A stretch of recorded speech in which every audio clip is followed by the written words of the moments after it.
오늘 성경 말씀은 마태복음 5장 46절에서 48절까지 말씀입니다. 신약성경 마태복음 5장 46절에서 48절까지 말씀을 제가 봉독하겠습니다.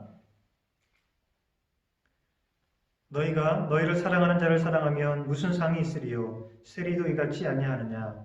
또 너희가 너희 형제에게만 무난하면 남보다 더한 것이 무엇이냐? 이방인들도 이같이 아니하느냐? 그러므로 하늘에 계신 너희 아버지의 온전하심과 같이 너희도 온전하라. 아멘. 우리 다 함께 지난주 요절 암송해 보겠습니다. Let us recite memory verse from John 11:25. Jesus said, I am the resurrection and the life. He who believes in me will live, even though he dies. And whoever lives and believes in me will never die. Do you believe this?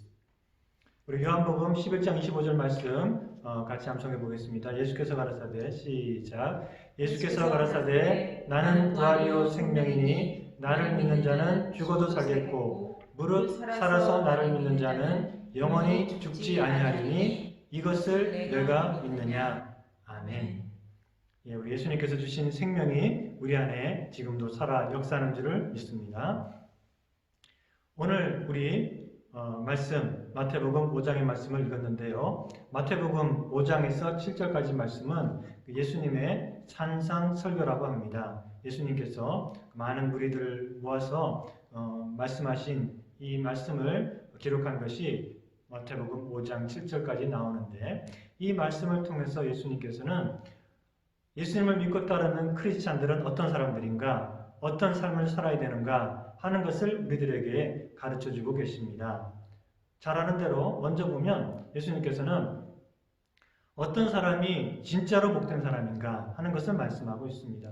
누가 복된 사람인가? 세상 사람들이 생각하는 것과는 다르다는 것이죠. 아니, 정반대라고 말씀하고 있습니다. 심령이 가난한 자가 복이 있고 애통하는 자가 복이 있고 또 온유한 자가 복이 있고 그리고 또 의를 위해서 목마르고 또 줄인 자가 복이 있다라고 말씀하셨고 화평을 이루는 자가 복이 있다라고 말씀하고 있습니다. 그리고 의를 위해서 핍박을 받는 자가 복이 있다라고 말씀을 하고 있습니다. 사람들이 생각하는 이 복이랑 완전히 다른 그런 말씀을 하고 계시죠. 그리고 예수님께서는 또 말씀하십니다. 우리가 계명을 지키는데 겉으로만 지켜서는 안 되고 그래서 위선적인 사람이 돼서는 안 되고 우리가 계명을 지키는데 우리 마음으로 우리 마음속 깊은 곳에 있는 진심으로 우리가 그 계명을 지켜야 된다라고 말씀하고 계십니다. 그리고 또 우리는 이 너그러운 사람, 자비로운 사람이 되어야 된다라고 말씀하고 있습니다. 어느 정도로까지 너그러운 사람이 되어야 되느냐? 어느 만큼 자비로운 사람이 되어야 되느냐? 원수를 용납하고 사랑하기까지 그만큼 자비로운 사람이 되어야 된다라고 말씀을 하고 있습니다. 그리고 우리는 사람들에게 인정을 받고 사람들에게 높임을 받으려고 사람 눈치를 보며 살아가는 것이 아니라 하나님에게 인정받는 삶을 하나님 앞에서 늘 우리 자신을 돌아보는 그런 삶을 살아야 된다라고 말씀하고 계십니다. 그리고 우리는 눈에 보이는 이 땅을 위해서 이 세상의 것들을 바라보며 살지만 말고 하나님의 나라와 그 의를 위해서 살아야 된다라고 말씀하고 계십니다.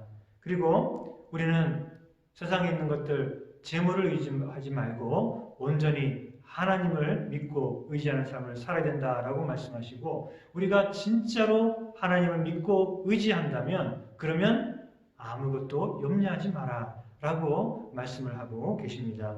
그리고 또 우리들은 많은 사람들이 가는 그런 편하고 넓은 길로 가려고 하지 말고 적은 사람들이 가지만 좁고 힘든 길이지만 그 길로 가야 된다라고 우리들에게 말씀하고 계십니다. 그리고 또 우리들에게 입으로만 주여 주여 하지 말고 정말 주님의 말씀에 우리가 온전히 순종하는 그런 사람이 되어야 된다라고 우리들에게 말씀을 하고 계십니다.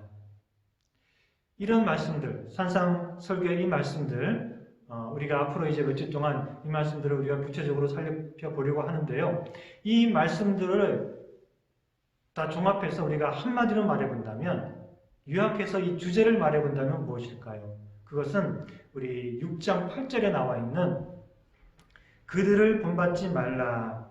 이 말씀이 산상설교 전체의 말씀을 한마디로 요약하는 거라고 할 수 있겠습니다. 그들을 본받지 말라. 그들은 누구겠습니까? 세상에 있는 사람들이겠죠. 믿지 않는 세상에 있는 사람들을 본받지 말라. 즉 그들을 따라하지 마라. 그들과 달라야 된다라는 말씀이죠. 그것이 이 산상설교의 주제다라고 할 수 있습니다. 그래서 우리가 오늘 읽은 본문 말씀에 보면 46절부터 보면 우리가 아무리 서로 주님의 사랑을 실천한다라고 해도 우리끼리만 하면 그것은 세상 사람들과 다를 바가 없다는 것이죠. 세상 사람들도 자기들끼리는 사랑한다는 것이죠. 오늘 말씀을 보니까 이 세리들과 이방인들, 보통 이제 이스라엘 사람들이 죄인이라고 이렇게 정죄한 그런 사람들이죠. 그들도 자기들끼리는 서로서로 도와주고 사랑한다는 것입니다.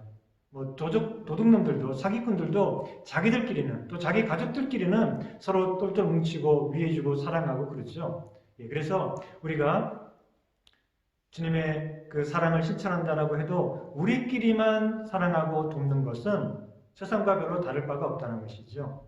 그래서 뭐라고 말씀하십니까? 너희는 세상 사람들과 달라야 된다. 48절에 보니까 하늘에 계신 너희 아버지의 온전하심과 같이 너희도 온전해야 된다라고 말씀하고 있습니다. 우리들의 기준은 세상 사람들이 아니고 하나님, 하늘에 계신 우리 아버지 하나님의 사랑이 우리들의 기준이라는 것이죠. 그러니 그냥 끼리끼리 나에게 도움이 되면 이익이 되면 사랑하고 챙기는 그런 사랑이 아니라 악인과 선인에게 골고루 햇빛을 내려주시는 그 하나님의 사랑, 죄인도 용납하시는 그 하나님의 사랑, 그 사랑이 우리가 본받아야 될 그런 참된 사랑이고, 따라서 우리는 세상을 본받지 말고 하나님 아버지를 본받는 그런 삶을 살아야 된다라고 말씀하고 있습니다. 그들을 본받지 말라. 세상 사람들과 똑같아서는 안 된다. 너희들은 구별되고 달라야 된다. 이 말씀은 이 예수님의 산상설교의 주제일 뿐만 아니라 우리 모든 성경의 주제다라고 할 수 있습니다. 성경 말씀의 주제는 바로 하나님께서 말씀하시기를 내가 거룩하니 너희도 거룩하라. 하나님의 백성들은 세상과 달라야 된다. 이것이 성경 전체의 메시지의 핵심이라고 할 수가 있겠습니다. 레위기서 18장에 보면 이제 이스라엘 백성들이 마침내 애굽을 떠나서 가나안 땅에 들어가기 전에 이제 모세가 하나님의 말씀을 백성들에게 선포를 하고 있습니다. 그때 뭐라고 하냐면은 하나님께서 모세에게 말씀하십니다. 너는 이스라엘 자손에게 말하여 이르라. 나는 여호와 너희의 하나님이니라. 너희는 너희가 거주하던 애굽 땅의 풍속을 따르지 말며 내가 너희를 인도할 가나안 땅의 풍속과 규례도 행하지 말고 너희는 내 법도를 따르며 내 규례를 지켜 그대로 행하라. 나는 너희의 하나님 여호와니라 라고 말씀하고 있습니다. 나는 너희의 하나님 여호와고 너희는 내 백성이니 너희들은 내 법도를 따르라. 애굽의 법도와 풍습을 따르지 말고 또 가나안 땅에 사람들이 행하는 그 모든 악한 생활 습관과 풍습과 그런 것들을 따르지 말고 너희들은 오직 나의 법도를 따라 행해서 나의 백성답게 살아라 라고 말씀하고 있습니다. 이것이 구약 말씀의 핵심이라고 할 수 있습니다. 이스라엘 백성들이 이 말씀을 따르지 않았기 때문에 결국 세상과 가나안과 또 열방과 같아졌기 때문에 하나님께서는 이스라엘 백성들을 심판하신 것이죠. 우리 신약성경에서도 로마서 12장 2절은 말씀합니다. 너희는 이 세대를 본받지 말고 오직 마음을 새롭게 함으로 변화를 받아 하나님의 선하시고 기뻐하시고 온전하신 뜻이 무엇인지 분별하도록 하라 라고 말씀하고 있습니다. 우리는 하나님의 뜻을 따라 살아가는 사람들이지 세상의 뜻을 따라 살아가는 사람이 아니라는 것이죠. 이 세대를 본받지 말고 오직 하나님의 뜻을 따라가며 하나님의 마음을 본받는 그런 삶을 살아야 된다라고 말씀합니다. 또 고린도후서 6장 17절도 말씀하죠. 그러므로 너희는 그들 중에서 나와서 따로 있고 부정한 것을 만들지 말라라고 말씀하고 있습니다. 그들 중에서 나와라. 세상 사람들과 달라야 된다. 세상으로부터 나와서 따로 있는 거룩한 공동체가 되어야 된다. 이것이 바로 이 성경 말씀의 가장 핵심적인 그런 메시지라고 할 수 있습니다. 자, 그러면 이런 말씀, 이 산상설교, 예수님의 산상설교는 누구에게 주신 말씀일까요? 누구에게 너희는 이렇게 돼야 된다라고 말씀하신 건가요? 물론 세상 모든 사람들에게 주어진 말씀은 아니겠죠. 이것은 바로 하나님의 백성들, 바로 우리 크리스찬들에게 주어진 그런 말씀입니다. 왜냐하면 세상 사람들은 이 말씀을 들어도 이해할 수 없고 지켜 행할 수가 없습니다. 오직 하나님의 은혜로 말미암아 믿음을 통해서 구원받은 이미 하나님의 백성이 된 우리 그리스도인들만이 이 말씀을 이해할 수 있고 이 말씀을 행할 수 있는 것이죠. 그래서 이 산상설교에 보면 예수님께서는 구별을 하십니다.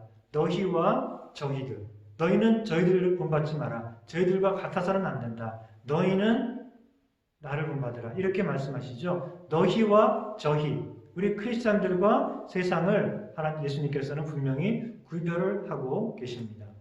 따라서 이 말씀은 주님의 백성들에게 주셔서 거듭난 우리 크리스찬들만이 이 말씀을 따라 살 수 있는 것이죠. 다르게 말하면 우리가 이런 주님의 말씀을 따라서 좋은 열매를 맺기 위해서는 먼저 좋은 나무가 되어야 됩니다.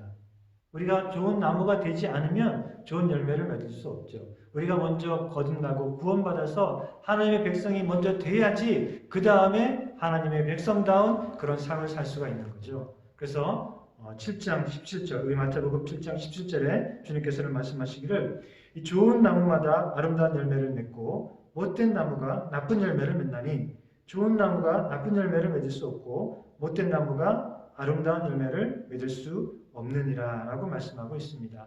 우리가 먼저 좋은 나무가 되어야지 예수님 안에서 거듭난 하나님의 백성이 된 좋은 나무가 되어야지 이 주님의 말씀을 따라서 좋은 열매를 맺을 수가 있는 것이죠. 자, 그러면 이 말씀은 이 모든 크리스찬들에게 주신 말씀일까요? 아니면 크리스찬들 중에서도 좀 특별한 사람들, 믿음이 아주 뛰어난 그런 사람들에게만 주어진 말씀일까요? 중세 캐톨릭에서는 이 산상설교의 말씀이 참 아름답고 좋은데 그런데 지키기가 어려우니까 너무나 그 많은 희생과 헌신과 결단을 요구하는 그런 말씀들이기 때문에 중세 캐톨릭 교회에서는 이 말씀은 모든 크리스찬들에게 그대로 하라라고 주신 그런 명령이 아니라 특별히 신부가 되거나 수녀가 되거나 수도사가 되거나 그렇게 사제가 되기로 헌신하고 결단한 그런 사람들에게 특별하게 주어진 아주 높은 차원의 특별한 그런 권고의 말씀이다. 이렇게 해석을 했습니다. 그렇기 때문에 그렇다면 이 말씀은 이 모든 크리스찬들, 평신도들은 다 지켜야 되는 것은 아니고 특별히 그 삶을 아주 주님께 헌신해서 이 수도자의 또는 사제나 그런 삶을 살려고 하는 그런 아주 높은 수준의 영적인 수준에 있는 사람들에게만 주어진 권고다라고 한다면 참 좋겠죠. 그렇지 않습니까? 그러면 그냥 평범한 우리 크리스찬들은 이걸 꼭 지킬 필요가 없는 거잖아요. 그러니까 참 어떻게 보면 귀가 솔깃한 반가운 소리가 될 수도 있겠지만 그러나 이 산상설교 제일 마지막에 가보면 7장 27절에 예수님께서 이렇게 말씀하십니다. 이렇게 기록되어 있습니다. 예수님께서 이 말씀을 마치심에 무리들이 그 가르침에 놀래니라고 나와 있어요.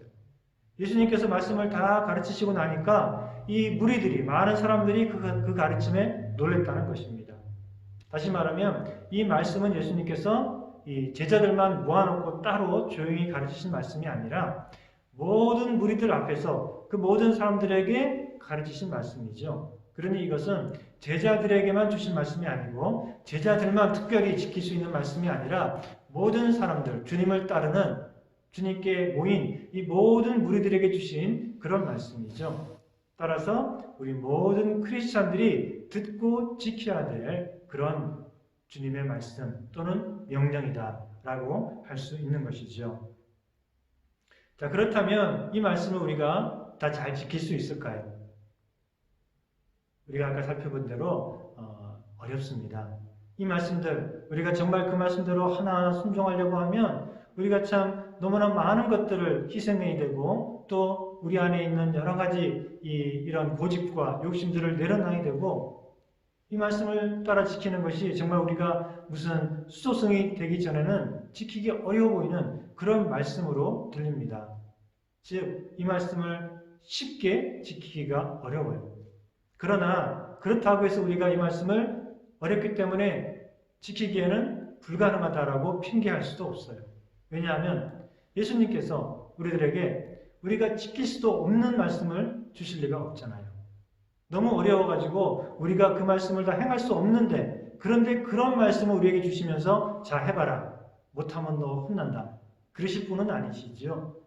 이 말씀을 우리가 지킬 수 있기 때문에 이 말씀을 주신 것이고, 따라서 이 말씀은 우리 모든 크리스찬들에게 물론 지키기 어려운 말씀이지만, 그러나 또한 지키기에 불가능한 말씀은 아니고 우리가 이 말씀에 따라 살 수 있는 그런 말씀이죠. 그럼 우리가 어떻게 해야 되겠습니까? 열심히 노력해야죠. 이 말씀 어렵지만 그 말씀을 지키려면 우리가 열심히 노력하고 최선을 다해야 됩니다.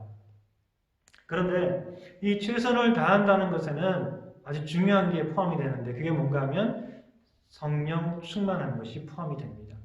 우리가 이 말씀을 지키는 게 어렵지만 그 말씀대로 살려고 우리가 열심히 노력하고 우리 최선을 다하는데, 그 최선을 다한다는 것 안에는 우리가 성령의 능력을 의지하고 성령의 인도하심에 따라 살아가는 그런 성령 충만함이 포함되어 있다는 것입니다. 열심히 노력한다는 것이 내 힘과 결심으로 노력해서 된다는 말씀이 아니라, 내가 열심히 노력하면 다 된다, 그런 말씀이 아니라, 우리가 해야 될 최선은 바로 성령님의 도우심을 의지하고 또 그 이끄심을 따라 사는 그런 삶을 포함하는 것이죠. 그래서 제가 가끔 그 예화로 들려주는 말씀이 있는데, 너무나 적절하기 때문에 제가 자주 말씀을 드립니다. 어떤 얘기인가 하면, 어떤 아이가 이 집 앞에 드라이브웨이, 거기에 큰 돌이 있는데 그걸 치우려고 막 끙끙대고 있습니다. 7살 된 아이가. 지금 이제 차고에서 차가 나오려면 그 돌이 가로막고 있으니까 그 돌을 치워야지만 차가 나올 수 있기 때문에 그 돌을 치우려고 끙끙거리면서 움직이고 있는데 자기 힘으로 안 되는 거죠. 7살 된 아이가 큰 돌을 옮길 수가 없는 거죠. 열심히 움직이고 있는데 안 됐는데 아빠가 옆에 서가지고 쳐다보면서 말을 합니다.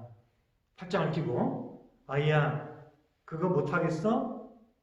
이 아이는 못하겠어요. 너무 무거워요. 그러니까 이 아버지가 말합니다. 그래? 너 지금 최선을 다하고 있는 거야? 열심히 하고 있는 거야? 네 힘을 다하고 있는 거야? 그랬더니 이 아이는 억울한 표정으로, 아빠 보세요. 제가 최선을 다하고 있어요. 힘을 다해서 하고 있는데 불가능해요. 안 돼요. 라고 얘기를 합니다. 그때 아버지는 씩 웃으면서 얘기합니다. 아이야, 너는 지금 최선을 다하고 있지 않은 것 같은데? 아니, 아빠 뭐라고요? 저는 최선을 다하고 있는데요? 그랬더니 아빠가 하는 말씀이, 얘야, 네가 최선을 다하기 위해서는 마지막 한 가지, 아빠한테 도와달라고 얘기를 해야지. 너에게는 아빠가 있지 않니? 아빠에게 도와달라고 얘기하는 거, 그까지가 네가 할 수 있는 최선을 다하는 거다 라고 얘기를 했다는 거죠. 바로 그것입니다. 우리는 이 주님의 말씀을 지키기에 우리는 너무나 연약하기 때문에 열심히 우리 힘으로 노력할 때 때로 넘어지고 실패하고, 또 그것 때문에 우리는 좌절합니다. 아, 나는 이거밖에 못 되는구나. 그러니 내가 아무리 해도 안 돼. 그러면서 우리는 또 낙심하지만, 그러나 거기서 포기하면 안 되죠. 거기서 일어나서 우리가 뭘 해야 됩니까? 마지막 한 가지 우리가 할 수 있는 최선의 일을 해야 됩니다. 그게 무엇입니까?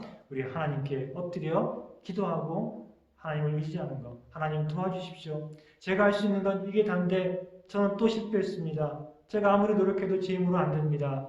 주님 도와주십시오. 저를 변화시켜 주십시오. 저에게 힘을 주십시오.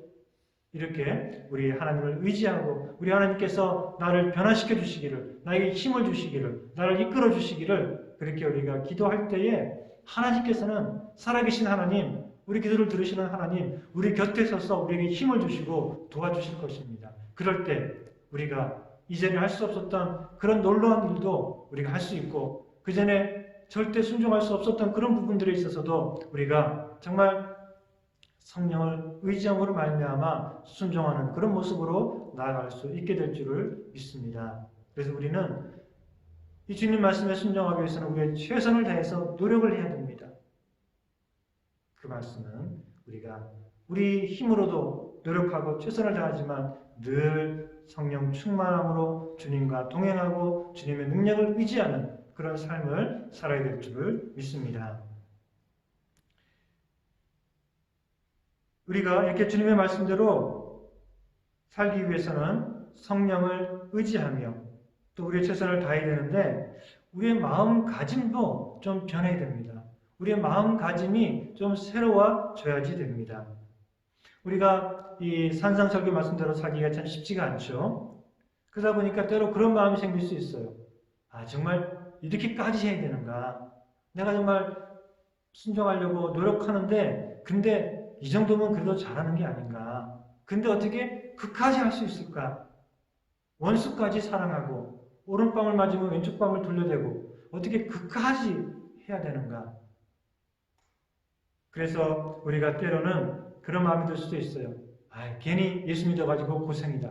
이 말씀에 순종해야 되는데 하는 게 너무 힘드니까 그까지 우리가 해야 되는가? 그런 마음 들면 때로 아, 예수 믿어서 괜히 고생이네. 그런 마음이 들 수도 있고 또 그냥 편하게 내 성격대로 내 성질대로 살면 참 편안하고 좋았는데 그런 마음이 들다 보면 우리가 이 주님의 말씀 너무 어렵기 때문에 또 포기하려고 하는 그런 마음이 들 수도 있죠.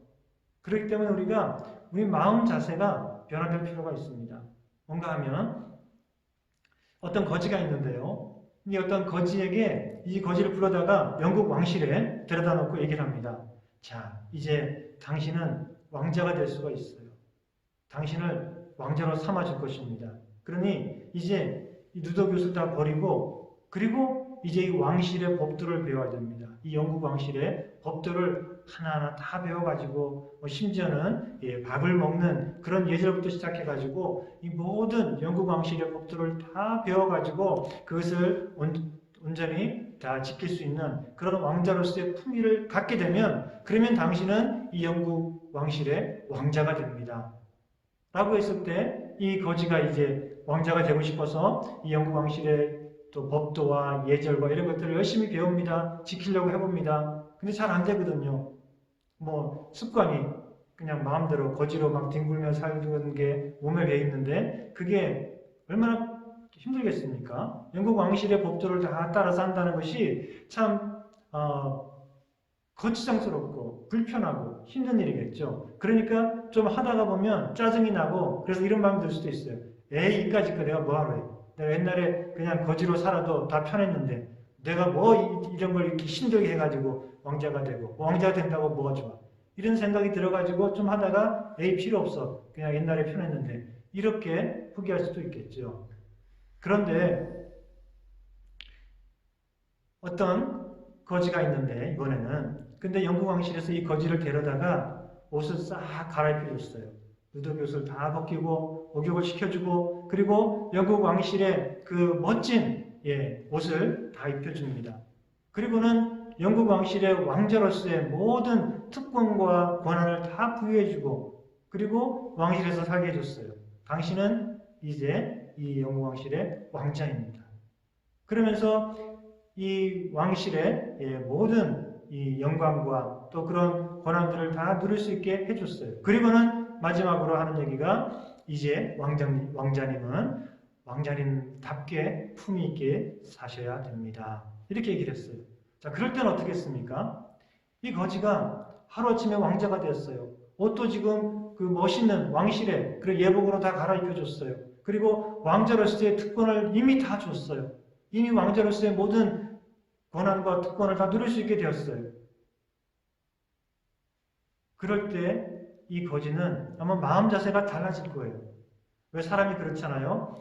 이 옷을 갖다가 뭐 이것저것 다 묻은 이런 누추한 옷을 입고 있으면 행동도 막 아무렇게나 하고 여기저기 뒹굴 수도 있지만 옷을 아주 깨끗하게 멋진 옷을 입혀주면 아이들도 그렇잖아요. 그러면 몸가짐이 조심스럽고 어디 묻히지 않으려고 조심조심 이렇게 행동하는 것처럼 이 거지도 이미 영국 왕실의 왕자로서의 이런 예복을 입혀주고 모든 권한을 특권을 주고 나니까 아마 마음 자세가 달라지는 거죠. 아, 그래? 내가 이미 왕자가 됐는데 그럼 왕자답게 보여야지. 왕자답게 행동해야지. 안 그러면 사람들이 나를 뭐라고 그럴까? 그런 마음이 드니까 비록 어려워도 까다로워도 이 왕실의 법도와 예절을 다 열심히 배워서 그것을 따라가려고 하겠죠. 우리 크리스찬들은 바로 이 두 번째 경우입니다. 우리는 이미 하나님의 백성이 된 것이죠. 우리는 이 거지처럼 우리는 죄인이고 죽을 수밖에 없는 그런 사람들이었지만 예수님께서 우리를 보혈로서 깨끗이 씻겨주셨고 그리고 우리를 이미 하나님의 자녀로 삼아주셔서 하늘의 모든 영광을 누릴 수 있는 그런 특권과 권한을 주셨고 하나님의 모든 보호하심과 또 은혜를 누릴 수 있는 그런 권한을 이미 우리들에게 주셨어요. 그러니 우리는 이미 하나님 나라의 왕자와 공주, 하나님의 백성이 된 것이죠. 이제부터는 우리가 그 하나님의 백성답게 살아야 됩니다. 그런 마음을 갖게 되면 우리는 마음가짐이 좀 달라져야 되겠죠. 내가 이런 큰 은혜를 받았는데 내가 아무 자격도 없지만 이런 하나님의 무조건적인 사랑과 또 은혜의 선물을 통해서 내가 하나님의 거룩한 자녀가 되었는데 그러면 내가 이제는 왕자가 아닌 하나님의 자녀가 아닌 그런 사람들과는 달라야지 하는 그런 마음이 생길 수 있죠. 이미 하나님의 자녀가 되었으면 하나님의 자녀가 아닌 사람들과는 달라야 되지 않겠습니까? 바로 주님께서는 우리를 주님의 은혜로 이미 하나님의 자녀를 삼아주셨기 때문에 그 은혜를 아는 저와 여러분들은 이제 하나님의 자녀가 아닌 사람들과는 달라도 분명히 다른 그런 삶을 살려고 애쓰고 노력하고 그게 잘 안 되면 또 하나님의 은혜와 능력을 의지하며 그렇게 살게 되는 것이죠. 그래서 로마서 12장 1절은 이렇게 말씀합니다. 그러므로 내가 하나님의 모든 자비하심으로 너희를 권하노니 너희 몸을 하나님이 기뻐하시는 거룩한 산 제사로 드리라. 이는 너희의 드릴 영적 예배니라. 우리들에게 우리의 몸을 우리의 생활을 하나님이 기뻐하시는 거룩한 산 제사로 드리라고 합니다. 그런데 그런 삶을 살아야 되는 이유가 어디에 있습니까? 먼저 말씀하시기를 내가 하나님의 모든 자비하심으로 너희를 권하노니 이 말씀은 내가 하나님의 모든 자비하신 그 은혜를 여러분들에게 알려주고 그 은혜에 근거해서 여러분들에게 권고하는 것입니다. 그런 뜻이에요. 즉 우리를 향한 하나님의 모든 자비하심과 은혜와 그 구원의 사랑을 생각해 볼 때, 그 은혜에 비춰볼 때 우리들은 하나님이 기뻐하시는 거룩한 산 제물의 삶, 세상과 구별되는 그런 거룩한 삶을 살아야 된다라는 것이죠. 먼저 우리들에게 이런 하나님의 자비하심을 입고 은혜를 입어서 하나님의 자녀가 되는 권세를 주셨기 때문에 그래서 우리들에게는 산 제물의 삶을 살라라고 말씀하시고 이어서 말씀하시기를 너희는 이 세대를 본받지 말라라고 말씀하고 있는 것이죠. 하나님의 자녀가 아닌 그런 사람들의 삶, 그런 세상을 본받지 말고 너희들은 하나님의 모든 자비하심을 통해서 하나님의 자녀가 되었으니 이제 하나님의 자녀다운 삶을 살라라고 말씀하고 있는 것입니다. 그러면 우리는 영원토록 복된 사람이 됩니다. 비록 힘들어도 우리가 열심으로 그 말씀에 따라 살며 하나님의 자녀다운 거룩한 삶을 살려고 하면 그러면 우리들은 영원토록 복된 그런 사람이 될 것입니다. 이 산상설교 마지막 결론 부분에 가면 예수님께서 이렇게 말씀하십니다. 7장 24절 25절인데요. 누구든지 나의 이 말을 듣고 행하는 자는 그 집을 반석 위에 지은 지혜로운 사람 같으니 비가 내리고 창수가 나고 바람이 불어 그 집에 부딪히되 무너지지 아니하나니 이는 주초를 반석 위에 놓은 연고요 라고 말씀하고 있습니다. 이 하나님 말씀에 순종하는, 즉 예수님께서 말씀하시니 산상설교의 이 모든 말씀에 지켜 순종하는 자는 반석 위에 집을 지은 사람과 같기 때문에 아무리 나중에 홍수가 나도 결코 무너지지 않고 부끄러움을 당하지 않고 멸망하지 않는다라고 말씀하고 있어요. 반석 위에 집을 지으면 얼마나 고생스럽고 어렵겠습니까? 반대로 모래 위에 집을 지으면 얼마나 간단하고 쉽고 정말 땀 흘릴 필요도 없겠죠. 그러나 나중에 홍수가 날 때 그 집은 어장창 무너지고 마는 것이죠. 힘들어도 반석 위에 세운 집이 무너지지 않는 것처럼 우리가 힘들어도 이 주님의 말씀에 우리가 애써 순종하며 세상과 구별된 삶을 살아갈 때에 우리들은 주님 오셨을 때 너희들은 참으로 지혜로운 자들이다 영원히 복된 자들이다 하는 그런 말씀을 듣게 되는 것이죠. 우리가 이 말씀에 순종하며 살아간다는 것이 때로 우리들에게 많은 어려움을 줄 수 있고 또 우리는 손해를 당할 수도 있고 세상으로부터 비웃음을 당할 수도 있어요. 세상과 달라야 되기 때문에 세상과 다르다고 하는 것은 때로 위험을 초래하는 것이고 사람들로부터 핍박과 또 조롱을 받게 할 수도 있어요. 그러나 우리가 그 말씀을 따라서 정말 세상과 닮은 것이 아니라 우리 주님과 닮은 그런 삶을 살려고 애쓰며 노력하게 되면 우리 주님 다시 오셨을 때에 우리를 지혜롭고 복된 자들이다 라고 칭찬하시며 우리들에게 영광스러운 그런 상급을 주실 줄을 믿습니다. 오늘 우리가 이 예수님의 산상설교 마태복음 5장에서 7절까지 말씀에 서론에 해당되는 그런 말씀을 살펴보았습니다. 앞으로 몇 주 동안은 이 말씀을 조금 더 구체적으로 살펴보며 또 말씀을 전하려고 합니다. 오늘 산상설교 가장 중요한 주제에 대해서 말씀드렸습니다. 주제가 뭐라고 했습니까? 전체 산상설교의 말씀의 핵심, 그 말씀을 한마디로 말하면 주제는 뭐라고요? 저희를 본받지 마라. 저희들, 세상 사람들을 본받지 마라. 다시 말하면 저들과 달라야 된다. 세상 사람들과 너희들은 달라야 된다. 구별되어야 된다. 거룩해야 된다. 라고 말씀하고 있습니다. 세상을 본받지 말고 날마다 우리 주님을 본받고 우리 주님을 닮아가는 거룩한 주의 백성들이 다 되시기를 주님의 이름으로 축원합니다. 이 시간 우리 같이 기도하시겠습니다. 은혜로우신 하나님 아버지 감사합니다. 우리 모두는 다 똑같이 범죄하여서 죽을 수밖에 없었지만 그러나 주님 우리를 불러주셔서 주님의 복된 구원의 말씀을 통해서 우리들을 하나님의 자녀로 삼아주시고 영원히 복된 그런 하늘의 소망을 우리에게 주신 것을 감사를 드립니다. 하나님 이제 그 은혜를 받았으니 우리가 그 은혜에 합당하게 복음에 합당하게 살아가게 하시고 하나님의 자녀에 합당한 그런 삶을 살아갈 수 있도록 도와주시옵소서. 세상을 본받지 말고 예수 그리스도를 본받는 삶을 살게 하여 주시옵소서. 날마다 우리 안에 있는 죄성이 깨어지고 한 걸음 한 걸음 주님께 가까이 나아가며 주님의 온유하심과 또 사랑과 용서와 또 진실하심과 주님의 모든 성품들을 우리가 온전히 닮아가는 그런 주의 자녀들이 될 수 있도록 우리들을 붙들어 주시옵소서. 우리들은 연약합니다. 자주 넘어지고 실패합니다. 주님, 그러나 우리에게 성령을 통해서 날마다 우리를 도우시고 인도하시오니